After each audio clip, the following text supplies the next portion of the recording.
चंद्रशेखर आजाद की दहाड़ से बीजेपी में खलबली, उड़ गई महाबलियों की नींद। बड़ी सपा में भी हलचल, टेंशन अखिलेश, अब आगे क्या होगा। यूपी की सियासत में नए दांव की चर्चा। चंद्रशेखर आजाद के हुंकार से बदला पूरा खेल। 403 सीटों पर उतरने का किया ऐलान। क्या बदल जाएगा पूरा समीकरण।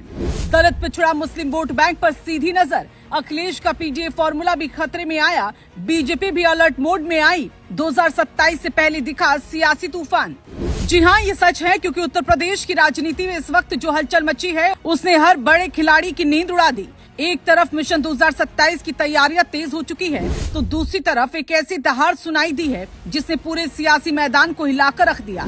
ये दहाड़ किसी और की नहीं बल्कि चंद्रशेखर आजाद की है, जिन्होंने एक ऐसा दांव चला है जिससे बीजेपी से लेकर समाजवादी पार्टी तक हर कोई सतर्क हो गया।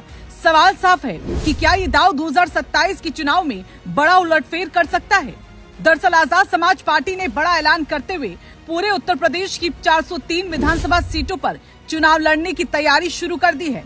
इसके लिए 2 जून से राज्यव्यापी यात्रा निकालने के लिए योजना बनाई गई है, जिसमें हर जिले, हर सीट और हर वर्ग तक पहुंचने की रणनीति तैयार की जा रही है। ये सिर्फ एक यात्रा नहीं बल्कि सियासी संदेश है कि अब मैदान में तीसरा बड़ा खिलाड़ी पूरी ताकत के साथ उतरने जा रहा है। यही वजह है कि इस ऐलान के बाद सियासी गलियारों में हलचल तेज हो गई। सबसे बड़ा असर इस रणनीति का समाजवादी पार्टी पर पड़ता नजर आ रहा है।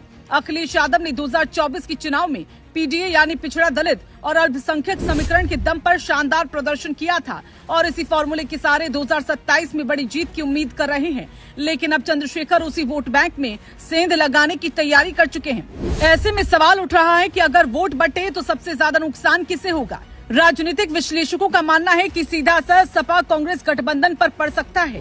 दूसरी तरफ बीजेपी भी इस पूरे घटनाक्रम को हल्के में नहीं ले रही।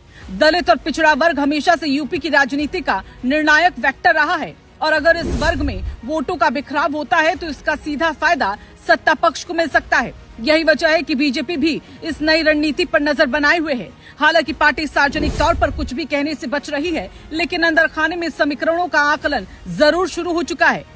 चंद्रशेखर आजाद की रणनीति साफ दिखाई दे रही है। उनकी पार्टी ने 100 से ज्यादा ईबीसी उम्मीदवार उतारने की तैयारी की है। साथ ही सामान्य सीटों पर भी दलित उम्मीदवारों को मौका देने की योजना बनाई जा रही है।